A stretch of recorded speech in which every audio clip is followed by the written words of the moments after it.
Toute la gloire, toute la gloire, toute la gloire, toute la gloire à notre Dieu le Père, louange, magnificence à lui et à lui seul au siècle des siècles. Nous bénissons le nom de l'Éternel pour tout ce qu'il a fait pour nous.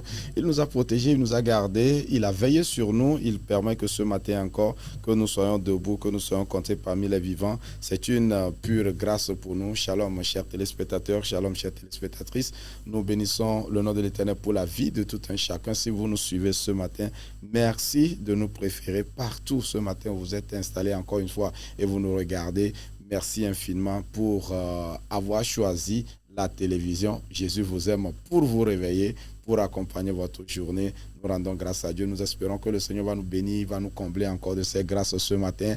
Oui, il nous a protégés lundi, il nous a protégés mardi, mercredi, jeudi, aujourd'hui, vendredi, dernier jour de la semaine. Que notre joie est immense, que notre joie est grande pour tout ce que l'Éternel fait pour nous. En tout cas, nous donnons gloire pour la vie et également, nous donnons gloire à Dieu pour la vie de nos techniciens qui sont déjà là ce matin pour nous accompagner dans la réalisation et la diffusion de cette émission. Comme tous les matins, lorsqu'il sonne 6 heures, nous venons auprès de vous avec votre émission, Le Morning Show, pour accompagner votre journée. Allez, ce matin, on part. Ce matin, ça sera avec quelle chanson? Agbo, c'est toi qui le joues. On y va.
Selo, me kande jiwo, me lene nuwo, mo boko, me nanu pena me o, me gana nuna pe o. Yesu me sewonya, me hojo selo, me kande jiwo, me lene nuwo, hey, mo boko, me nanu pena me o, me gana nuna pe o. Yesu ye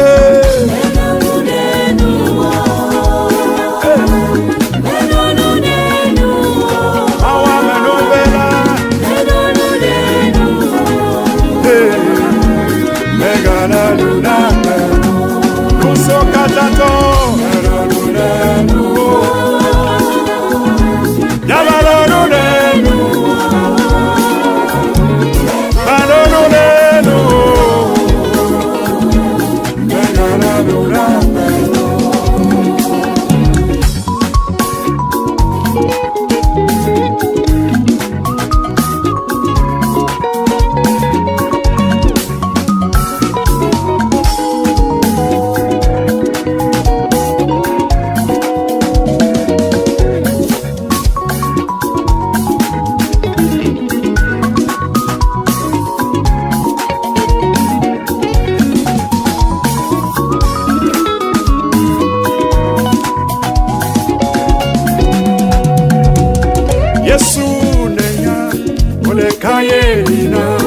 Yesu nenya, Mordecai patona.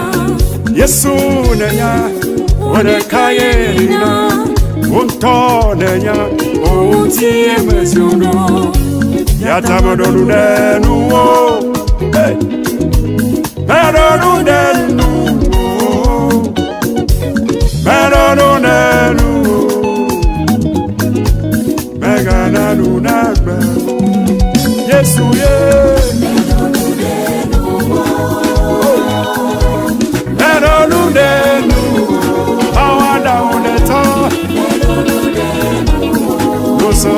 Toba.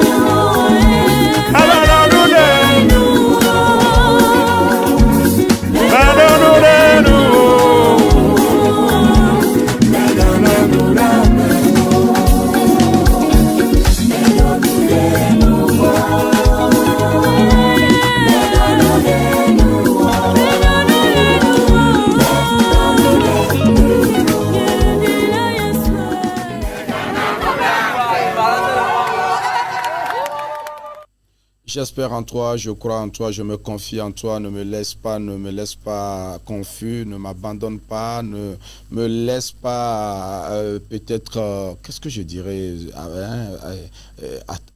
attraper la honte, hein, comme on le dit vulgairement. Voilà, ne me laisse pas attraper la honte, oui.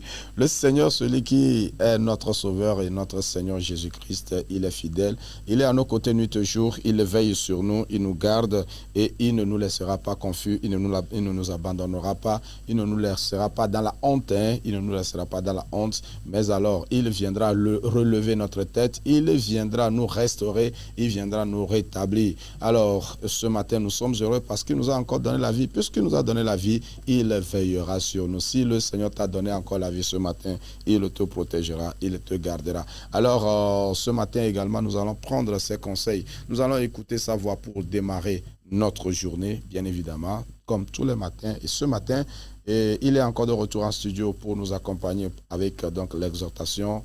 La parole du Seigneur nous sera donnée donc par son serviteur, le pasteur Vouvi Claude, qui est encore là ce matin avec nous. Pasteur Claude, bonjour. Bonjour, pasteur Roger. Merci d'être là encore ce matin pour boucler la semaine avec nous. Merci beaucoup. Oui, nous rendons grâce à Dieu pour le ministère que vous avez rendu tout au long donc, de la semaine avec nous. Nous espérons que quelqu'un est béni, quelqu'un est fortifié, quelqu'un est encouragé. Et nous espérons hein, qu'il y aura des témoignages, des témoignages qui vont accompagner tout le travail que vous avez accompli au cours de cette semaine. Que Dieu vous bénisse abondamment. Merci béni, cher pasteur. Amen, amen, amen. Merci beaucoup. Alors ce matin, nous vous faisons place pour la parole de ce vendredi. Voilà. Pasteur Roger, restez béni. Amen, amen, amen, amen. Et nous bénissons le nom du Seigneur Jésus pour la vie de tous les téléspectateurs, téléspectatrices également, les internautes, hein, nos supérieurs hiérarchiques et nos techniciens qui sont à pied d'œuvre.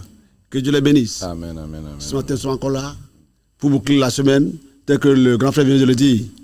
Alors, nous comptons sur Dieu pour marcher. Il fera grâce. Nous allons prier le Seigneur. Au nom de Jésus. Excellent Père, nous bénissons une fois encore ton nom ce matin. Nous sommes là pour écouter encore tes conseils. Daigne nous parler, nous avertir, nous instruire, nous orienter ce vendredi à ta seule gloire.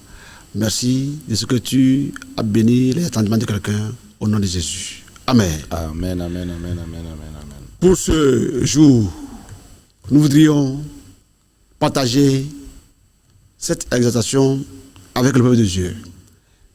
Nous l'avons titré « La puissance de l'espérance en Dieu ». La puissance de l'espérance en Dieu. Texte retenu, c'est Job 14, le verset 7 à 9. Job 14, verset 7 à 9. Nous lisons la parole de Dieu. Un arbre a de l'espérance. Quand on le coupe, il repousse. Il produit encore des rejetons.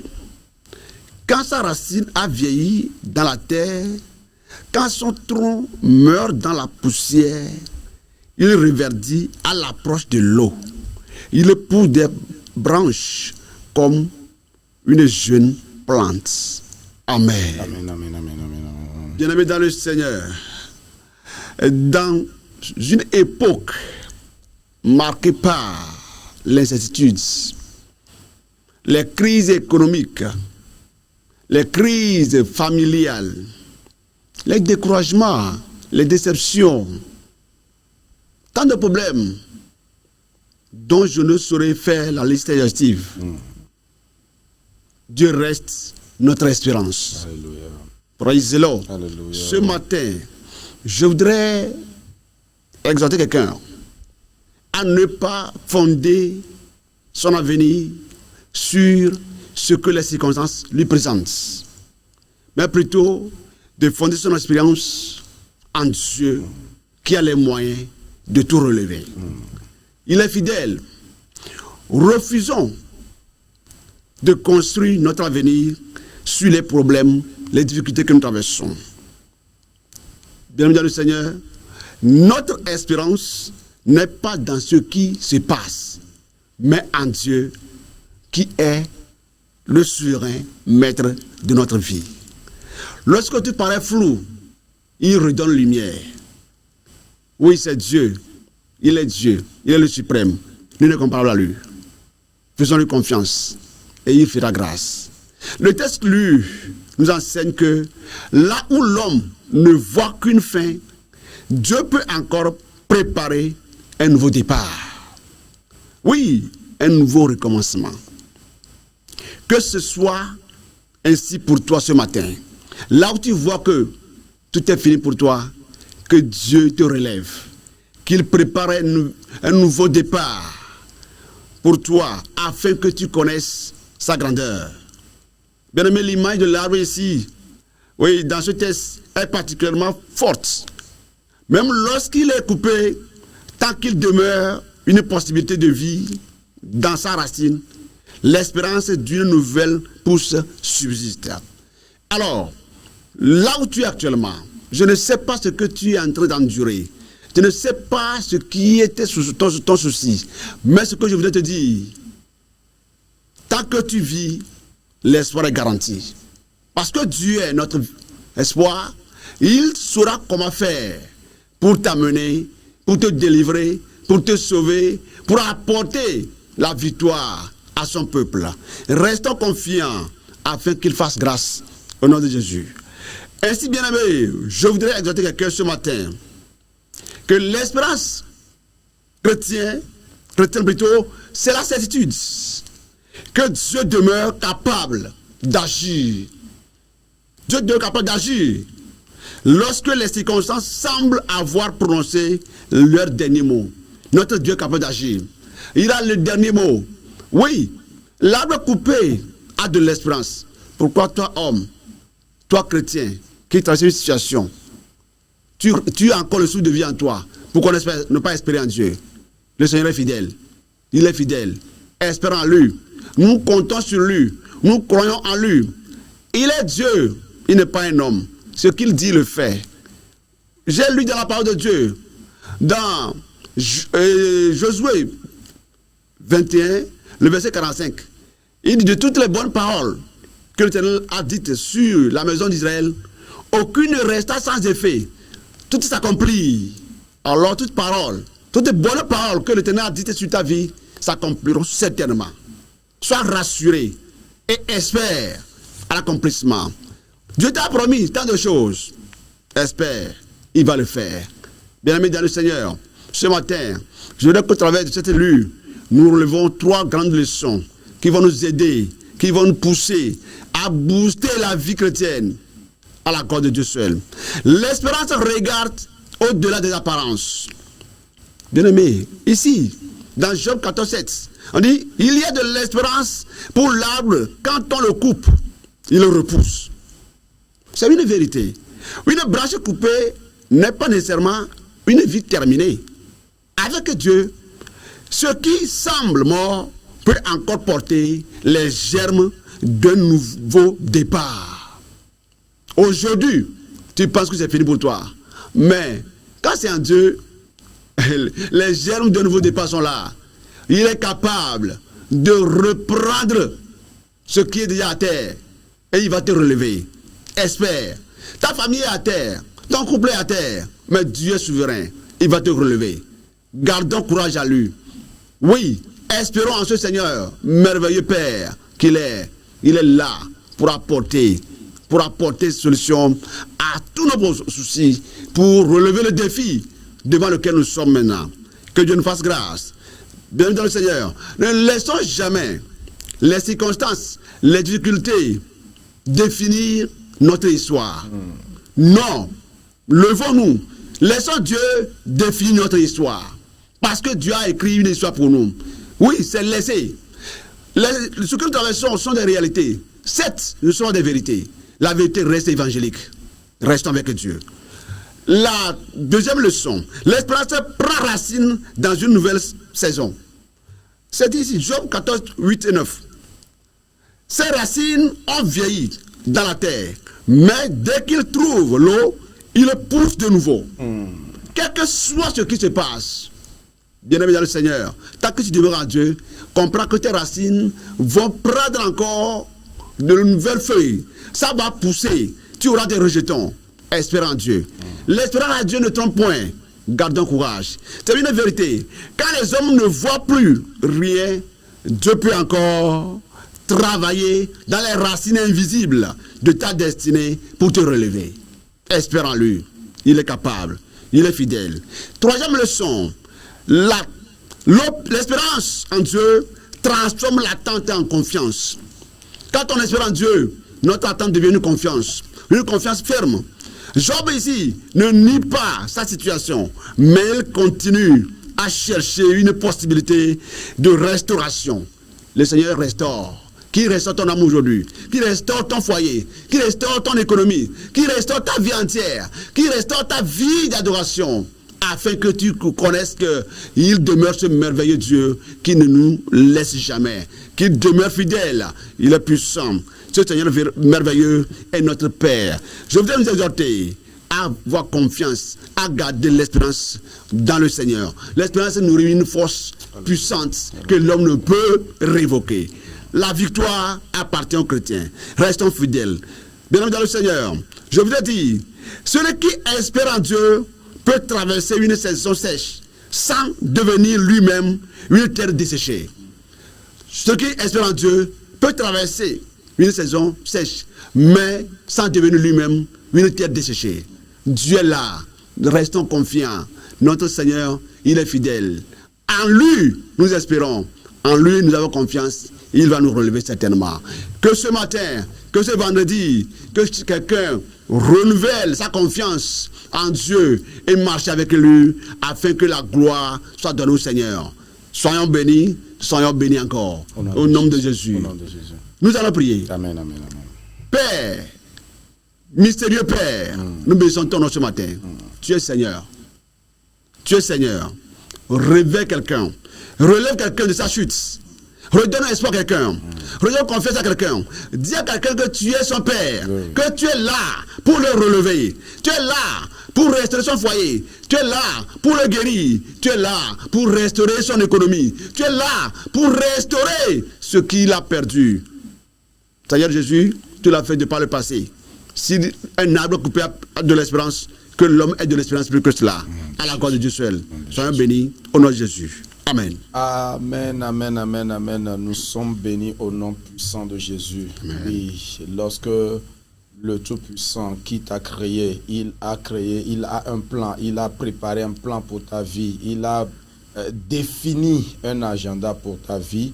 Oui, à moins que toi-même tu te dis que c'est fini pour toi. C'est notre Dieu. Si lui n'a pas encore dit c'est fini, c'est que ce n'est pas encore fini. Oui, oui. Si Dieu lui n'a pas encore dit que c'est fini, c'est dire qu'il y a encore de l'espérance pour toi. En tout cas, pasteur, merci beaucoup. Merci beaucoup. Vous pouvez le constater à vos côtés. Vous êtes tombé malade, vous allez à l'hôpital, le médecin dit que c'est fini pour vous, et vous revenez à la maison, ou bien même vous n'êtes même pas allé à l'hôpital, hein, ce que vous vivez là, ce que vous traversez là. À côté, il y a des gens qui n'ont pas atteint ce niveau de maladie, mais qui sont partis. Voilà. Qu'est-ce que vous allez dire?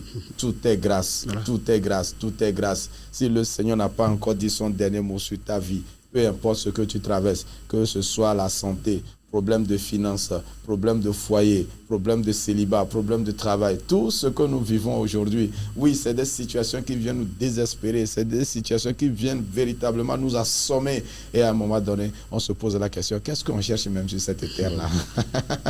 Oui, si tu ne connais pas le Dieu qui t'a créé, tu peux t'interroger 1001 fois et tu n'auras même pas la réponse. Mais quand tu connais le Dieu qui t'a créé, quand tu connais le Dieu que tu sais, quand tu connais le Dieu que tu adores, les situations de la vie ne t'inquiètent pas. Les problèmes de la vie ne t'assaillent pas. Au nom puissant de Jésus, relève ta tête et regarde devant. Il y a encore un chemin devant toi. Il y a encore une marche. Il y a encore un niveau à atteindre. Le Seigneur n'abandonne jamais sa créature. En tout cas, nous l'avons expérimenté, nous savons de quoi nous parlons. Je t'invite à l'expérimenter également. Je t'invite à le découvrir, à le rencontrer, à l'attraper, à t'accrocher à lui. Tu verras sa gloire s'accomplir dans ta vie. Pasteur, merci infiniment. Merci pour cet encouragement. Merci pour ces paroles que vous nous apportez ce matin. Oui. Le Seigneur, il est fidèle. Il n'abandonne jamais ses enfants. Parce que Dieu vous bénisse abondamment. Merci infiniment pour ces exhortations que vous avez apportées tout au long de la semaine. Nous espérons que ça a touché quelqu'un. Et particulièrement celui que ça aurait pu toucher, ça aurait touché ce matin, c'est le pasteur Koumedina qui nous envoie son bonjour encore ce matin. Il vous informe que il a perdu votre contact. Donc, juste derrière l'émission, je vous donnerai son numéro pour que vous puissiez rentrer en contact avec lui. Pasteur Koumedina, merci beaucoup. Peut-être que je vais vous laisser l'occasion de dire bonjour à toute la communauté de Danyikpa, puisque c'est là qu'il sert. Il est à Danyikpa actuellement. Je vous laisse l'occasion de les saluer. Cher pasteur et cher fidèle de Danyikpa, que Dieu vous bénisse. Merci de nous suivre, merci de nous accompagner et gardons espérance dans le Seigneur et il fera grâce. Que Dieu bénisse toute la communauté chrétienne et même communauté païenne. Si Dieu va leur faire grâce, nous prions que Dieu leur fasse grâce pour qu'ils puissent revenir ensemble, on va le servir. Soyons tous bénis. Amen, au nom de Jésus. Amen. Merci beaucoup, merci beaucoup. En tout cas, le pasteur Vovi, il va vous rentrer en contact d'ici peu, juste après l'émission. En tout cas, une fois n'est pas coutume, vous êtes les bienvenus dans la maison du Seigneur. Et nous espérons vous retrouver pour une prochaine fois, pour nous exhorter encore. Sinon, une fois n'est pas coutume chez nous. Merci, pasteur. Merci infiniment, que Dieu vous bénisse. Dès que l'occasion se présente, bien évidemment, nous disponibles. Bien évidemment. Je rappelle que vous servez sur l'église des Assemblées de Dieu de Asiamak Bledivé. Le temple de la gloire. Voilà, le temple de la gloire. Voilà. C'est l'occasion pour nous donc de saluer toute la communauté chrétienne de cette église-là. Voilà. Nous saluons Maman Pasteur, Vovi, nous saluons tous les enfants. En tout cas, actuellement, elles sont en convention. Elles sont en convention à Tchélier. Voilà. Alors que de l'autre côté, quand je traversais la route en venant au niveau de Pala, il y a aussi Golfe Ouest également qui est en convention là-bas. Bien de choses à toutes nos mamans. Nous souhaitons plein succès à vos rencontres, à vos conventions. Que le Saint-Esprit soit à l'œuvre et nous espérons qu'à votre retour, le ministère ira de l'avant en avant. La gloire de la mission de Dieu ira de l'avant en avant. En tout cas, que Dieu vous bénisse pour tous les efforts, pour tous les travaux que vous accomplissez pour la gloire de Dieu. Allez, un jour nouveau. On pourra aller avec cette chanson de Jonathan Gambella. Jonathan Gambella qui nous chante Un jour nouveau. Oui, à la lumière de la parole que nous avons reçue ce matin, j'ai bien envie qu'on puisse enchaîner avec cette chanson de notre bien-aimé chanteur Jonathan Gambella, Un jour nouveau. On va chanter cette chanson ensemble. On y va.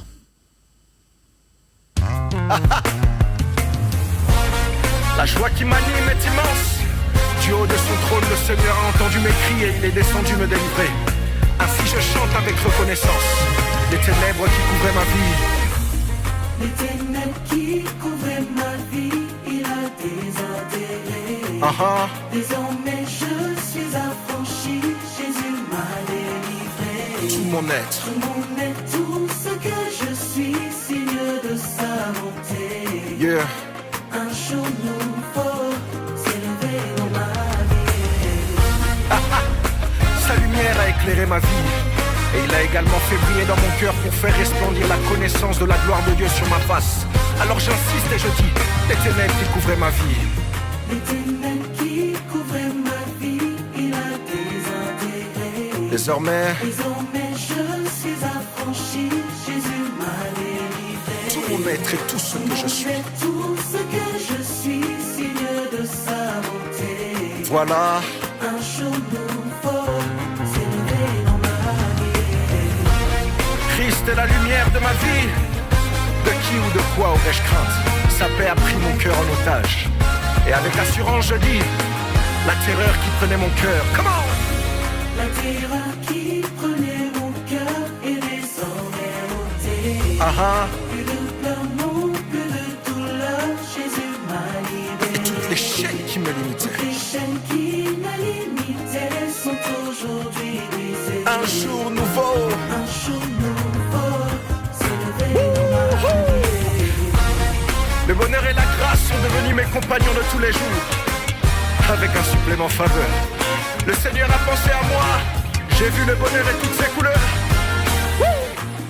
Le bonheur et toutes ses couleurs depuis j'ai embrassé.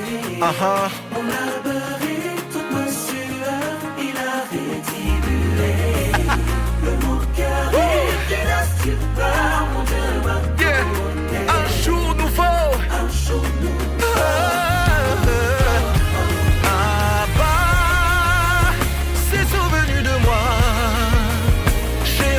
Sa voix, il a banni mon désarroi, a honoré ma foi, il a restauré ma joie. Hosanna.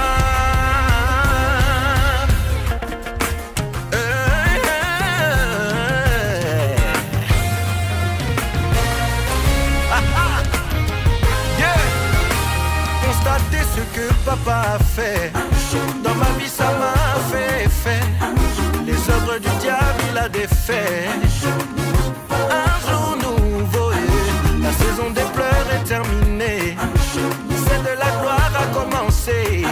Le Dieu du ciel m'a couronné. Un jour nouveau, constatez ce que papa a fait. Dans ma vie ça m'a fait effet. Les œuvres du diable il a défait.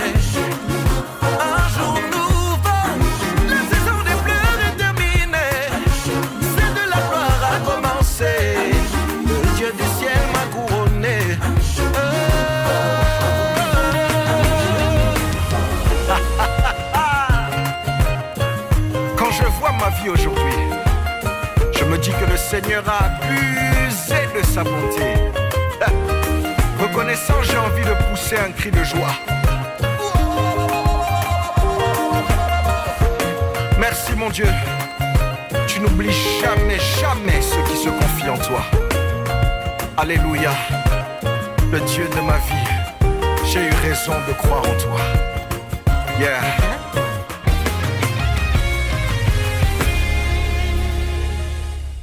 Ah oui, un jour nouveau, un jour nouveau.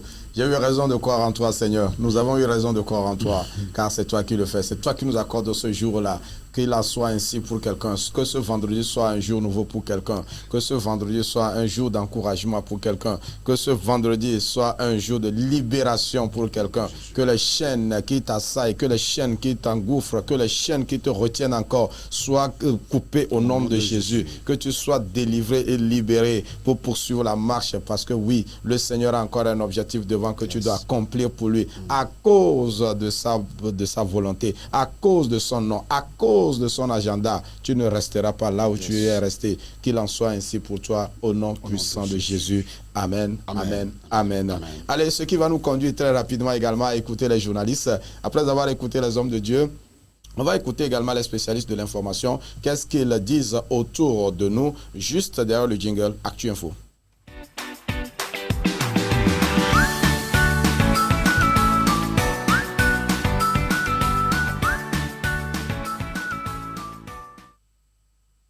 Et voilà, c'est parti pour le social. Nous allons regarder un peu sur les pages des spécialistes de l'information. Nous commençons ce matin avec le site... On commence avec le site univers.tg. Voilà. Univers.tg nous titre ce qui suit ce matin. Protection civile. Lomé lance l'initiative Alerte précoce pour tous. Le Togo a lancé hier jeudi 20 août à Lomé l'initiative mondiale Alerte précoce pour tous, Early Warning for All, destiné à renforcer la prévention et la protection des populations face aux catastrophes, lancé en 2022 sous l'impulsion de l'ancien secrétaire général des Nations Unies. Cette initiative vise notamment à garantir l'accès des populations vulnérables à des systèmes d'alerte efficaces avant la survenue d'un événement dangereux. Le démarrage du dispositif au Togo intervient dans un contexte marqué par les fortes précipitations enregistrées dans plusieurs pays de la sous-région en juin dernier. Pendant 2 jours, les participants à l'atelier devront donc élaborer une feuille de route nationale précisant les responsabilités, les échéances et les indicateurs destinés à mesurer les progrès réalisés. Selon Manuel Taillot, coordonnateur Afrique du pilier 3 de l'initiative, les nouvelles technologies, notamment la téléphonie mobile, joueront un rôle important dans la diffusion rapide des alertes. L'alerte se fait par un système de diffusion cellulaire qui alarme les populations en cas de catastrophe imminente.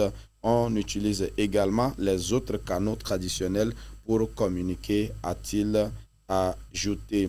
Le ministère de la Sécurité et de la Protection civile entend ainsi mettre en place une véritable chaîne nationale allant de l'identification de risques à l'intervention sur le terrain.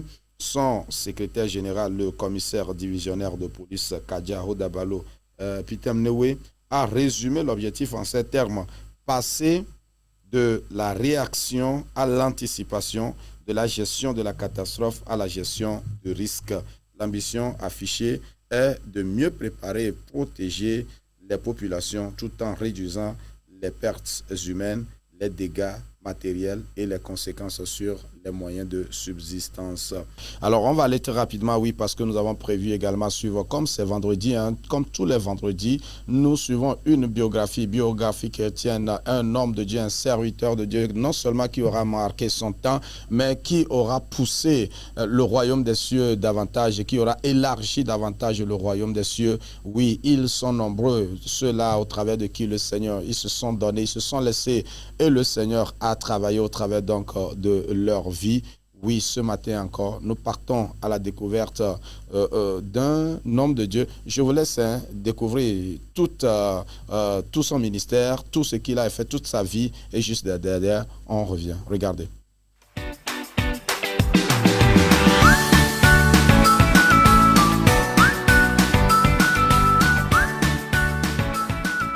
William Booth, un cœur embrasé pour Dieu et les âmes.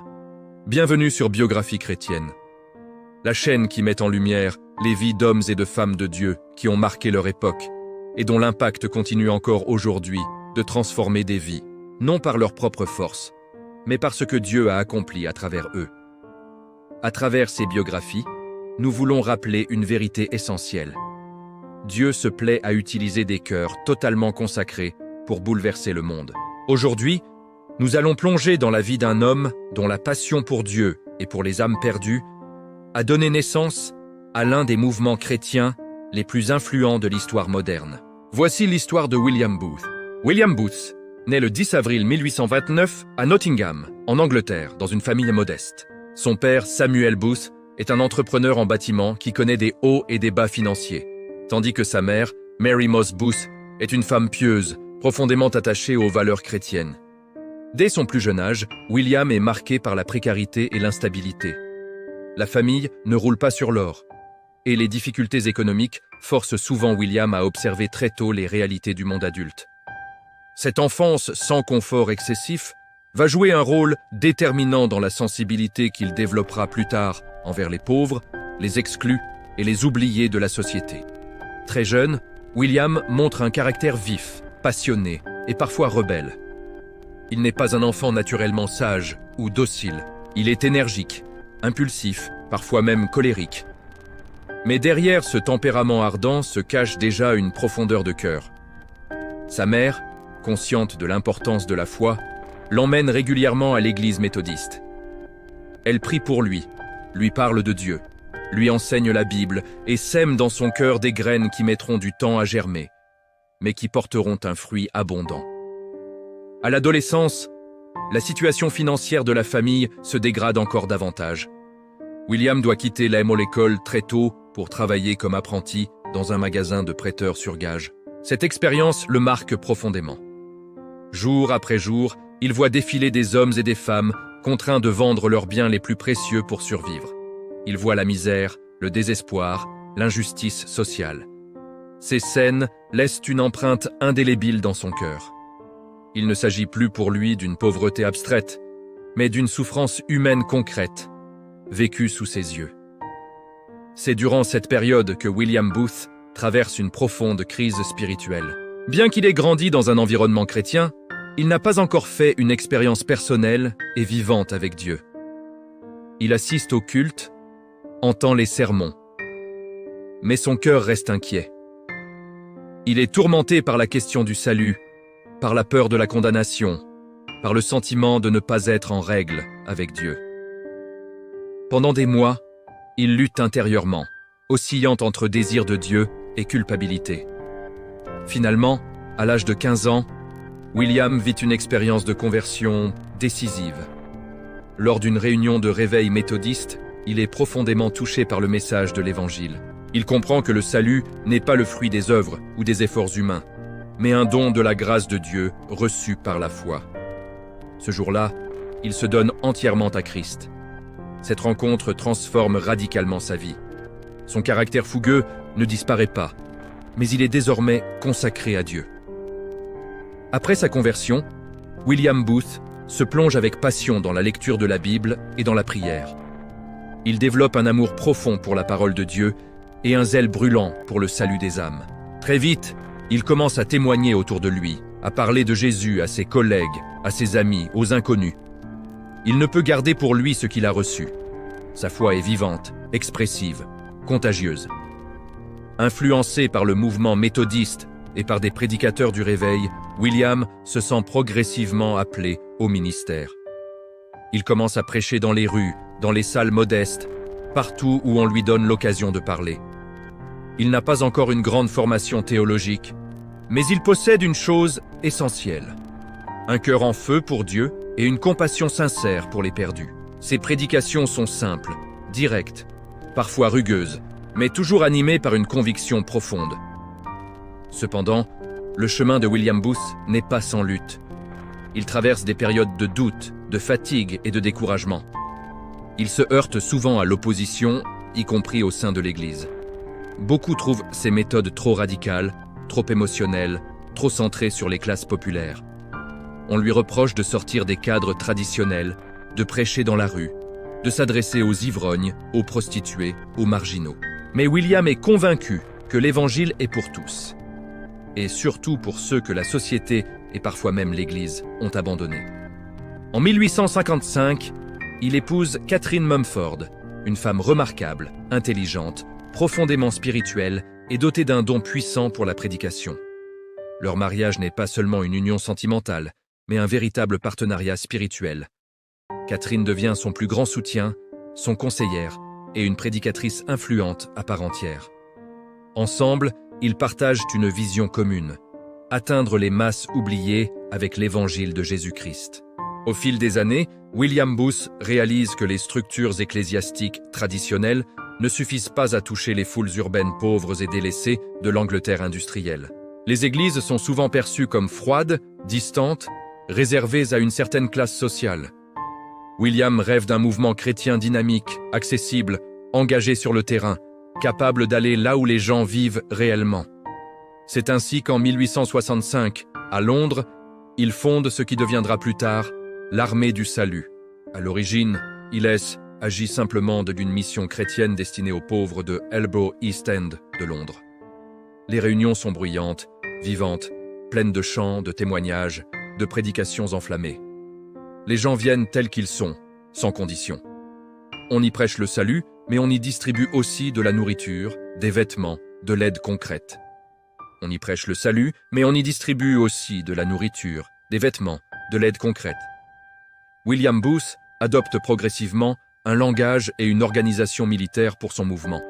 Il se considère comme un général dans une guerre spirituelle contre le péché, la misère et l'injustice. Il se considère comme un général dans une guerre spirituelle contre le péché, la misère et l'injustice. Les membres deviennent des soldats, engagés à servir Dieu avec discipline, courage et sacrifice. Cette structure, bien que controversée, donne une identité forte et une efficacité remarquable au mouvement. Les débuts sont difficiles. L'armée du salut fait face à une opposition violente. Des foules hostiles perturbent les réunions, lancent des pierres, insultent les membres. William Booth et ses collaborateurs sont souvent ridiculisés, persécutés, arrêtés. Mais loin de se décourager, Booth voit ces épreuves comme la preuve que le combat est réel et que l'œuvre est nécessaire. Au cœur du ministère de William Booth se trouve une vision profondément biblique. Le salut de l'âme ne peut être séparé du soin du corps. Pour lui, prêcher l'évangile à quelqu'un qui a faim sans lui offrir de quoi manger est une contradiction. Cette conviction donne naissance à de nombreuses œuvres sociales, refuges pour sans-abri, soupes populaires, centres de réhabilitation pour alcooliques, programmes de formation professionnelle. L'armée du salut devient rapidement un acteur majeur de l'aide sociale. Spirituellement, William Booth insiste sur la sainteté, la consécration totale et la puissance du Saint-Esprit. Il appelle les croyants à une vie radicale, entièrement dédiée à Dieu. Il prêche un christianisme pratique, incarné, qui se manifeste autant par l'amour du prochain que par la ferveur spirituelle. Avec le temps, l'armée du salut s'étend au-delà de l'Angleterre. Elle se développe en Europe, en Amérique, en Asie, en Afrique. William Booth devient une figure mondiale. Malgré sa renommée, il reste profondément humble et focalisé sur sa mission. Sa devise pourrait se résumer ainsi: sauver des âmes et soulager la souffrance humaine. Les dernières années de la vie de William Booth sont marquées par la vieillesse et la perte progressive de la vue. Cependant, même affaibli physiquement, son esprit reste vif et passionné. Il continue d'encourager, de prier, de diriger autant que possible. En 1912, à l'âge de 83 ans, William Booth s'éteint. Ses derniers mots reflètent toute sa vie. Une vie donnée sans réserve à Dieu et aux autres. Sa mort provoque une immense vague d'émotions à travers le monde. Des milliers de personnes, riches et pauvres, croyants et non-croyants, rendent hommage à cet homme qui a consacré son existence aux plus démunis. Son héritage est immense. L'armée du salut continue aujourd'hui encore d'œuvrer dans des dizaines de pays, apportant à la fois l'évangile et une aide concrète à des millions de personnes. La vie de William Booth nous enseigne des leçons spirituelles profondes. Elle nous rappelle que Dieu n'appelle pas des personnes parfaites, mais des cœurs disponibles. Elle nous montre que la foi authentique ne se limite pas aux paroles, mais se traduit par des actions d'amour. Elle nous encourage à sortir de notre zone de confort, à aller vers ceux que personne ne veut voir, à croire que Dieu peut utiliser une vie totalement consacrée pour transformer le monde. Alors que cette biographie touche à sa fin, prenons un instant pour réfléchir. Et si Dieu voulait encore aujourd'hui utiliser des hommes et des femmes ordinaires, comme William Booth, pour accomplir des choses extraordinaires? Et si ton cœur, entièrement donné à Dieu, pouvait devenir un instrument de transformation pour ta génération? Si cette histoire t'a... Ah oui, si Dieu cherchait encore aujourd'hui un cœur disponible pour pouvoir s'en servir et accomplir son projet, son plan, son agenda, est-ce qu'il trouvera ton cœur disponible? Est-ce qu'il trouvera mon cœur disponible? Je prie que le Seigneur trouve quelqu'un favorable. En tout cas, ce n'est pas, Dieu ne choisit pas ceux qui sont capables, ceux qui sont prêts ou ceux qui, je ne sais pas, ceux qui sont, je ne sais pas quel adjectif donner, parce que oui, pour quand vous recrutez, quand on regarde un peu au niveau de l'armée, pour pouvoir donc engager des gens dans l'armée, il faut les recruter d'abord. Et avant de te recruter, tu passes par des tests. Voilà, on doit te tester, voir ta capacité, ton potentiel avant d'être engagé. Chez Dieu, ce n'est pas ça. Dieu, dans son recrutement, il a besoin de cœurs disponibles. Que tu sois perclus, que tu sois manchot, que tu sois invalide, qui que tu sois pauvre, tu sois riche, qui que tu sois, lorsque la seule condition avec Dieu, c'est de lui dire: Seigneur, me voici, fais de moi ce que tu veux. Il est capable d'accomplir de grandes choses. En tout cas, le temps qui m'est accordé est arrivé pratiquement à la fin. Pasteur, vous pouvez quand même allumer votre micro et nous dire un mot juste après cette vidéo et puis on va se séparer. est-ce qu'on peut avoir le plan du pasteur? Bon, d'accord, c'est pas grave. C'est pas grave. On va quand même rendre l'antenne. On pourra revenir sur cette vidéo-là dans nos prochaines émissions. Le Seigneur nous fera grâce. Je nous souhaite une fin de semaine. Une fin de semaine excellente d'ailleurs, un bon week-end. On va se retrouver lundi pour redémarrer encore la semaine pour commencer une nouvelle aventure. Bonne suite de programme sur nos antennes, bonne suite de journée chez vous. Pasteur Koumedina, merci encore une fois ce matin pour les messages. À tous les serviteurs de Dieu de Lomé jusqu'à Saint-Cassé, à tous ceux-là qui nous regardent encore ce matin, que Dieu vous bénisse abondamment, que le Seigneur soit avec chacun de nous et on espère se retrouver la semaine prochaine pour démarrer une nouvelle aventure. Au revoir et à très bientôt.